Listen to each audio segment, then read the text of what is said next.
Kui palju inimesi täna Cooler Cupil võistlemas on ja mitmes võistlusklassis need võistlused toimuvad?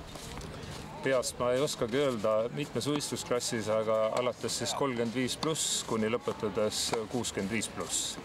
Ja osalejaid koos siis kaaslaste või osalejate kaaslastega on kuskil 80.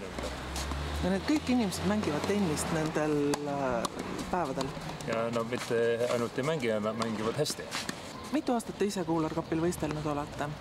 Ma arvan, et 11. Ja kui palju võidukarikaid teil kodus on Cooler Cupilt? Seda ma ei tea. Seda peab kodus üle lugema. Mis need jutud on, mida Cooler Cupil väljakust väljaspool räägitakse? Kas arutatakse majandusasju, poliitikat, võib-olla tehakse äritehinguid? Mis see on? Kõike arutatakse, mis hetkel on aktuaalne ja see on selline hästi ühtne seltskond siin. Vale häbi ei ole ja kõik teemad on päevakorral. Erki Laugus, kaubamaja juht, mis tänavu moes on ja kui palju sellest moest on näha ka Eesti ärieliidi seljas Cooler Cupil? No selle aasta mood on selles mõttes spordiga hästi seotud, et üks suuremaid moehitti sellel aastal on ju tegelikult tossud, mis iganes riide juures on, et siis ülikonnaga, on need siis teksadega, et selles mõttes sport on moes sellel aastal.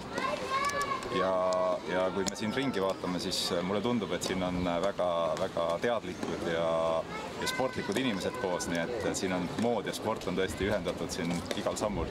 Eesti tennise legend Cooler Cupi peakohtunik Sven Neving.